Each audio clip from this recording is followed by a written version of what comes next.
வணக்கம் தங்கக்குட்டிலா, எல்லாத்துக்கும் வணக்கம். ஏங்க நான் ஒன்று அன்றைக்கே வீடியோ போட்டேன். ஏதாவது ஒரு துணை இருந்ததுன்னா கூட நான் ஏதாவது கொஞ்சம் ஹாப்பியாக இருப்பேன்னு என்னமோன்ட்டு பார்த்தா துணை யாருமே வர மாட்டேங்கிறீங்க. கமெண்ட் போடுங்க தாங்க, யாராக இருந்தாலும் சரி கூட எங்கள் வீட்டில் வந்து கூட இருந்துக்கோங்க, ஒன்றும் பிரச்சனையே கிடையாது. நான் தனியாக இருக்க முடியலைங்க, வேலை செய்ய முடியல, ஒன்றும் பண்ண முடியல. நீங்கள் வந்தீங்கன்னா கொஞ்சம் கூட இருந்தீங்கன்னா ஒத்தாசையாக இருக்கும்.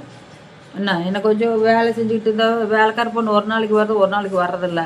அதை நம்பி நான் ஒன்றுமே பண்ண முடியல. என்னால் வேலை கைகாலெலாம் உடம்பு பயங்கரமாக வலிக்குதுங்க, பொறுக்க முடியல. உங்களுக்கு பார்த்தா நல்லாத்தான் தெரியுற மாதிரி இருக்கும், அங்கே உள்ள என்ன எவ்வளோ வேதனை நிற்கும்னு எனக்கு தான் தெரியும். தயவு செஞ்சு 30, 35, 40 40 கொஞ்சம் கஷ்டம்தான். 35 ஓகே, அது வரைக்கும் இருந்தால் கொஞ்சம் நல்ல வேலை செய்வாங்க, இல்லைன்னு செய்ய மாட்டாங்க. பேசாமல் அந்த கொஞ்சம் அதை ரெடி பண்ணி கொடுங்க. யாராவது கமெண்ட்டில் சொல்லுங்க, யாராவது வந்தால் நான் சரி இது மாதிரின்ட்டு. என்ன பண்ணுறதுங்க, நானும் ஒன்றும் பண்ண முடியல. எப்படியாவது போட்டு நம்ம ஜெயிச்சிடலாம். யாரோ ஒருத்தர் வந்தாங்கன்னா வேலை செஞ்சு வீட்டை திரும்பவும் சுத்தமாக வச்சுக்கலான்ட்டு முடிவு பண்ணிக்கிட்டு இருக்கிறேன். நான் எனக்கும் ஒரு ஆசை இருக்குமா? ஒருத்தருமே இல்லாத ஓம குட்டியாட்ட இது பூனை குட்டிகிட்டே பேசிக்கிட்டு கிடக்கிறதுங்க, வேறு எதையும் பேசுறது இல்லை. புஜிக்குட்டி கப்பனிடு, புச்சிக்கோ அது சாப்பிட போகக்கூடாது. நீ பாருங்க, இப்படித்தான் ஒன்று போட்டு வச்சா ஒன்று சாப்பிட்டு போய் அது ஒரு பூனைக்குட்டி வேறு எதுவுமே சாப்பிட மாட்டேங்குதுங்க. என்னால் ஒன்றும் பண்ண முடியல. அந்த சிக்கன் மட்டன் இதுக்கு தான் சாப்பிட்றங்குது. புச்சிக்குட்டி அடிச்சுட்டு உனக்கு அதுவும் கூடியது, அது சாப்பிட்டு முடிக்கட்டும். என்ன மாதிரி பாருங்க, சொன்னால் கேட்க மாட்டேங்குது. அது நார்மல் எல்லாமே சாப்பிட்டுக்கும். இந்த பூனைக்குட்டிக்கு மட்டும்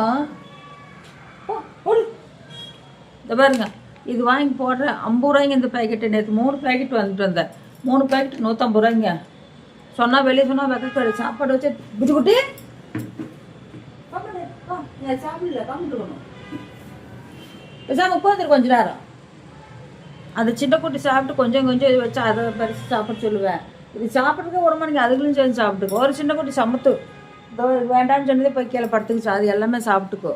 புச்சிக்குட்டி கம்மிடு. என்ன பண்ணுற, வாயிலா ஜீவாதிகளை ஒன்றும் பண்ண முடியல. கண்டிப்பாக ஒரு கல்யாணம் பண்ணிக்க போகிறேனுங்க. ஆமாம், இது செட் ஆகலை. கல்யாணம் பண்ணிக்கிட்டு வந்து போன குட்டியாவது பார்த்துக்குவாங்க, எல்லா வேலையும் பார்த்துக்க. நாங்கள் எப்போ பார்த்தாலும் பெட்லேயே படுத்து கிடக்கிறேன். வேலை செய்கிறதுனே வந்து என்னால் முடியலைங்க. வேலை செய்கிறதுக்கு போகலாம்னாலே புச்சிக்கிட்டு கம்மிடுது, கடுப்பாகுது. பாருங்க, இப்போ டீ தூள் இந்த இது இல்லை, டீ போட்டு குடிச்சா அந்த சுகர் போடுறது தீர்ந்து போச்சு. அதுக்கு போய் வாங்கிட்டு வர முடியாமல் கிடக்கிறேன். அதான் அவங்க இருந்தாங்கன்னா போய் யாரோ ஒருத்தர் போய் வாங்கிட்டு வந்துடுவாங்க. சரி சொல்லுங்க, யாராவது பார்த்தானா கமெண்ட் பண்ணுங்கள்.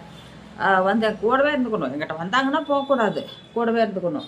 கூடவே இருந்தால் லாஸ்ட்டில் என்னமோ 10 பைசா 5 பைசா இருந்துன்னு அதுக்கு கொடுத்துட்றேன் நான். அதுக்கு மேலே என்னால் கொடுக்க முடியாது. எவ்வளோ இருக்குதோ அவ்வளோ எடுத்துகிட்டு போயிட்டு போகிறாங்க. அதுக்காக நான் வந்து தனிமையாக வாழணும் அப்படின்னு எவ்வளோ நாளைக்குமே தனிமையாகவே வாழ்ந்துட்டு இருப்பேன். நீங்களே யோசிச்சு பாருங்கள். 10 வருஷம் 20 வருஷமாக வாழ்ந்துட்டேன். பொண்ணு இருந்தால் பொண்ணை விட்டு பிரிஞ்சு வந்து 10 வருஷம் ஆகி போச்சு. இன்ன வரைக்கும் நான் கரெக்டாக 10 வருஷம் ஆகுது. நானும் படாத கஷ்டப்பட்டேங்க, பட் தாங்க முடியல. ஒரு கல்யாணம் கூட பண்ணிக்கலாம், பிரச்சனை இல்லை. என்ன பொண்ணாக இருந்தால் என்ன கல்யாணம் பண்ணுறதுக்கு என்ன இதுதான் பண்ணிக்கலாம், அதெல்லாம் பிரச்சனை இல்லை. கல்யாணம் பண்ணி ரிஜிஸ்டர் பண்ணிடணும். ரிஜிஸ்டர் பண்ணால் தான் நமக்கு செட்டப் ஆகும். இல்லை பண்ணாமல் விட்டுட்டுனா அவங்க வேலையை பார்த்துட்டு போய்கிட்டு இருப்பாங்க. சுருட்டு வரைக்கும் சுருட்டிட்டு ஓடிடுவாங்க. அதனால கொஞ்சம் படிப்பறிவு இல்லாத வரணும். அப்போ தான் என்னால் கண்ட்ரோல் பண்ண முடியும். இல்லைன்னா அவங்க என்னையை ஆடி தூள் கழிப்பிட்டு ஓடிட்டாங்கன்னா கொஞ்சம் தெரிஞ்சவங்கள பார்த்து முடிவு பண்ணலான்னு இருக்கிறேன். இது வந்து நானாக முடிவெடுத்துன்னு அது எங்கேயோ போயிட மாட்டேருக்குது. அதனால பேசாமல் நமக்கு தெரிஞ்சவங்களா இருந்ததுன்னா கொஞ்சம் ஓரளவுக்கு நட்டு டைட் வச்சு விட்டா கம்மிட்டு இருப்பாங்க. அந்த மாதிரி பாருங்கள், தனியாக இருக்கிறவங்க அவங்களுக்கு யாரும் இருக்கக்கூடாது. அந்த மாதிரி பெண்ணாக தனியாக இருக்கிறவங்க பார்த்தா சொல்லுங்கள். இங்கே வரட்டும், நான் கல்யாணம் பண்ணிக்கிறேன். கல்யாணம் பண்ணிட்டு எங்கள் கூடவே இருந்துக்கிட்டும் பார்த்து கமெண்ட் பண்ணி விடுங்க, சரிங்களா? நன்றி, வணக்கம், பாய்.